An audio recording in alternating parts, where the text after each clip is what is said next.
the face changes. The face becomes masculine. The voice changes. The voice becomes masculine. The behavior changes. You remember out there in the desert, Sinai, not the hospital in Manhattan, when Musa alayhi salam had brought the water up, gave to the sheep. He's tired now. He goes take some shade under a tree. Lord, help me. I need some help. And then the girl comes back. My father wants to thank you for what you did. He wants you to come and have a meal. But Allah describes how she approaches him. She's bashful. She's shy. Uncle Sam's daughters ain't like that anymore.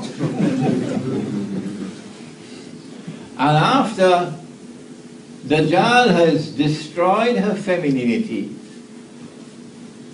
he also destroys her fertility. She can't have babies.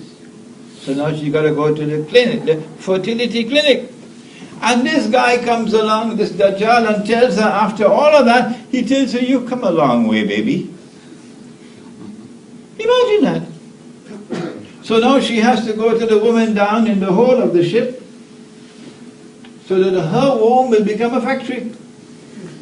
And she's paid for her services. And when the baby is born, of course, during the 9 months, make sure you drink bottled water, mineral water. And don't eat that stuff, eat organic food and so on, because that's a first-class baby inside there, you know. And then the baby is born and the baby goes first class and mama remains in the hold of the ship. It's already here. It's already here. This surrogate parenting is already here.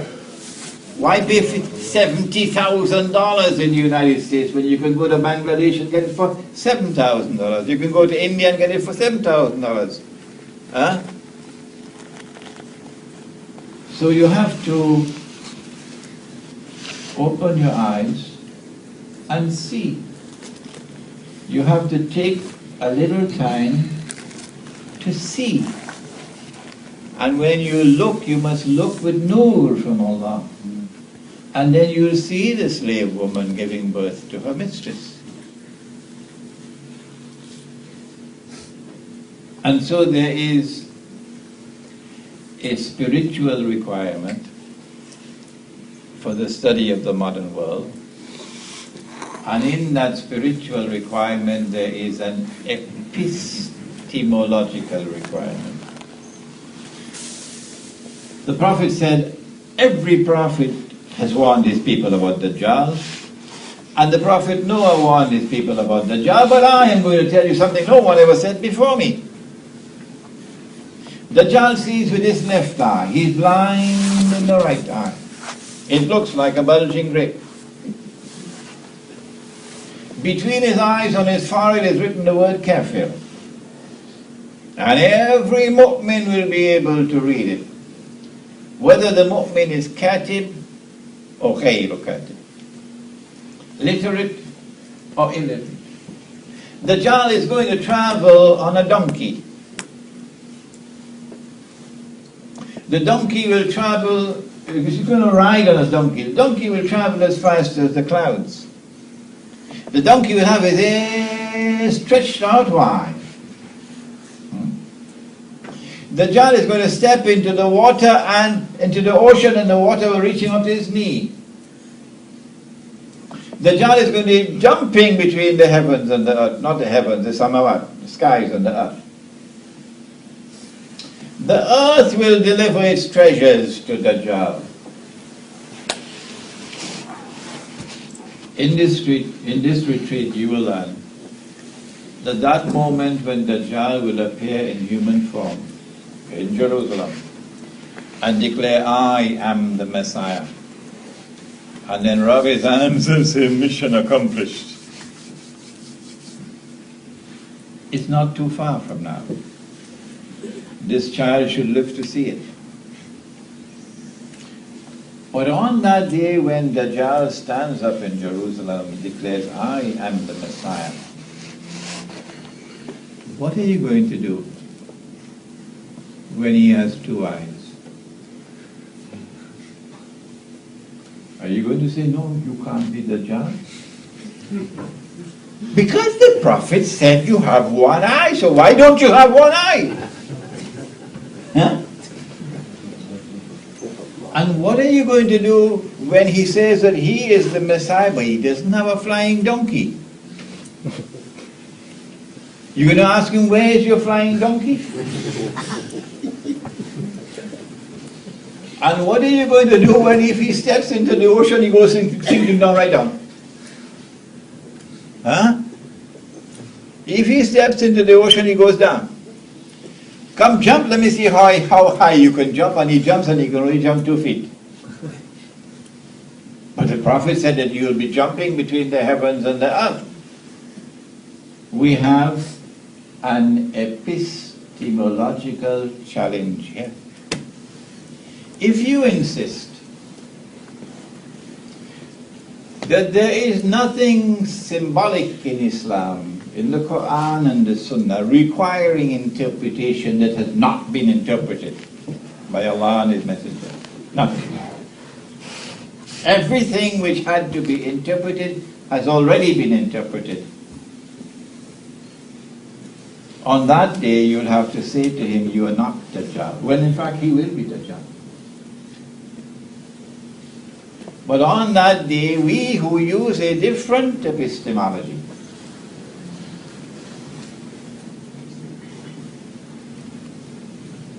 taught to us by Surah Al-Kahf, in the passage between the encounter between Musa and Khidr alayhi salam, we would know that knowledge comes not only externally but also internally. And there are some subjects which are covered, mastur. And Allah at the proper time would raise the cover. And we will then have to interpret. How would they know 1400 years ago that all these people here use a flying donkey to get here? They all came by flying donkey. This is our interpretation, that the flying donkey is the modern aircraft. But since it is our interpretation, you don't have to accept it. You could sit down and wait for the flying donkey, and we're not seeking to embarrass you. No. This is our interpretation. If we are right, good for us. If you are right, then keep sitting on the sofa waiting. Knowledge comes not only from external sources but also internally. On 3 occasions, Musa alayhi salam used externally derived knowledge. The boat, the boy, the wall. And on 3 occasions his answer was wrong. And Khidr alayhi salam, وَعَلَّمْنَاهُ مِن لَدُنَّ عِلْمًا, who gets knowledge not only externally but also internally. He gives the correct explanation of all 3. So we say that Dajjal sees with the left eye, symbolizes external sight, the scientific method. And Dajjal is blind in the right eye, it symbolizes internal blindness.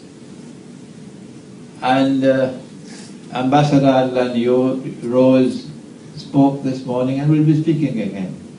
This is what the secularization of education and knowledge does. It reduces it to one eye.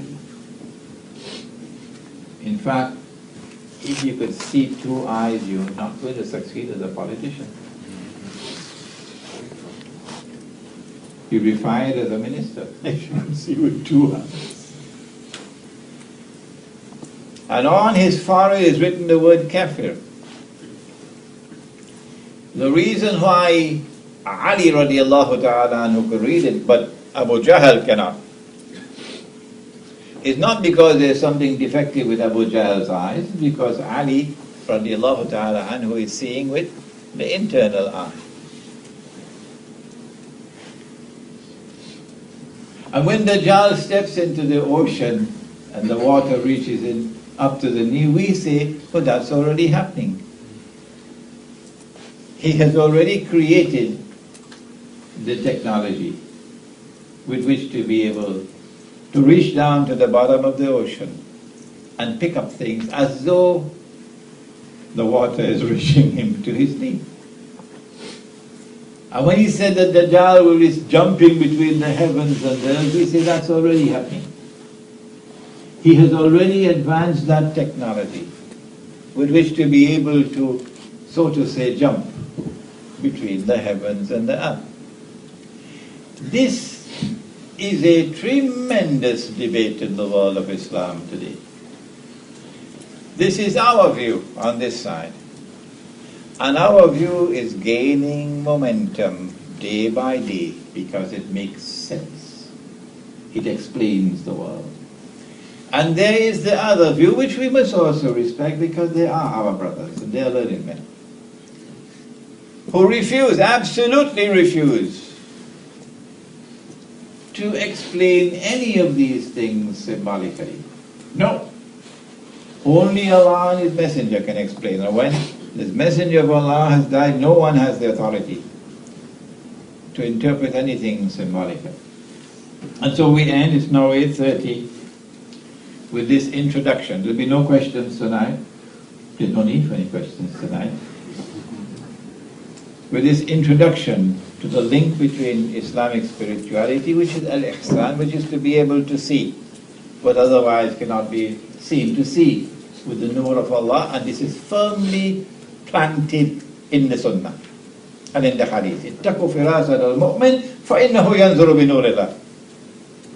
Fear the firasa of the mu'min, because when he sees with the nur of Allah. The link between Islamic spirituality or al-ihsan and the end times, which Allah conveyed to us in this dramatic event in which He sent Jibreel alayhi salam to teach us a lesson which will remain forever unforgettable. So we pray that we'll never forget it. ربنا تقبل منا إنك أنت السميع العليم وتب علينا يا مولانا إنك أنت التواب الرحيم برحمتك يا أرحم الراحمين.